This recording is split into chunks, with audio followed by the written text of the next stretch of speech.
Hi friends, welcome back to Pasiyum Rusiyum. இன்னைக்கு Pasiyum Rusiyumல கத்திரிக்காய் மசாலா தொக்கு ரெசிபி பார்க்க போகிறோம். இந்த மசாலா தொக்கு ஒயிட் ரைஸில் போட்டு கலந்து சாப்பிடலாம்.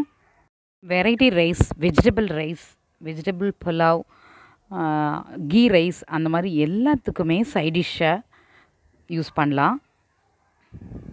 தோசை, சப்பாத்தி இந்த மாதிரி டிஃபன் ஐட்டங்களுக்கும் சைட் டிஷ்ஷாக யூஸ் பண்ணலாம். கத்திரிக்காயே பிடிக்காது அப்படிங்கிறவங்க கூட இந்த தொக்கை டேஸ்ட் பண்ணினா அதுக்கப்புறம் கண்டினியூஸாக சாப்பிட ஆரம்பிச்சிருவாங்க. 1 கிலோ கத்திரிக்காவை இந்த மாதிரி பீஸாக தின்னான ஸ்லைஸாக கட் பண்ணி எடுத்துக்கலாம். 1/4 கிலோ கத்திரிக்காய்க்கு நம்ம எப்போதும் மெஷர் பண்ணுற டீ கப்பால் தேங்காய் துருவல் 1 கப், வெங்காயம் 1 கப், 10 சிகப்பு மிளகாய், 2 ஸ்பூன் சீரகம் எல்லாம் சேர்த்து மிக்ஸி ஜாரில் சேர்த்து இந்த மாதிரி அரைச்சி எடுத்துக்கலாம். குறக்குறன்னு 2 ஸ்பூன் ஆயில் சேர்த்து ஹீட் ஆனோன்னே கடுகு சேர்த்துக்கலாம். கடுகு வெடித்தோன்னே கருவேப்பிலை சேர்த்துக்கலாம். இது கூட கட் பண்ணி வச்சுருக்க கத்திரிக்காய் சேர்த்து நல்லா கிளறலாம். கத்திரிக்காய் அந்த மாதிரி நல்லா வதங்கி சாஃப்டான பிறகு நம்ம இது கூட அரைச்சி வச்சுருக்க மசாலாவை ஆட் பண்ணி கிளறலாம். மசாலா ஈவனாக ஸ்ப்ரெட் ஆகிற மாதிரி நல்லா கிளறி விட்டுட்டு ஒரு 2 ஸ்பூன் நல்லெண்ணெய் சேர்த்து கிளறி விட்டு சிம்மில் வைக்கலாம் அடுப்பை.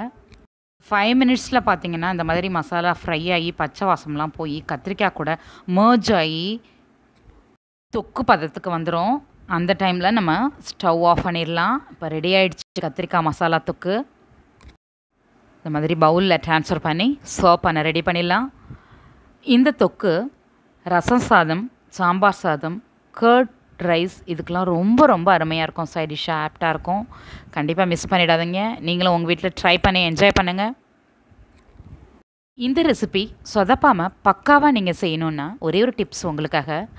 கத்திரிக்காய் ஃப்ரை பண்ணும்போது ஆயிலில் மட்டும் பண்ணுங்கள், தண்ணி சேர்க்காதீங்க. அதே மாதிரி மூடி வைக்காதீங்க. தொக்கு அருமையாக வரும்.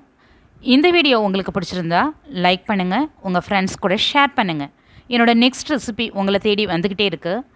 பார்த்து என்ஜாய் பண்ணுங்கள். இது பசியும் ருசியும். பார்த்து சமைங்க, பாராட்ட அல்லுங்க.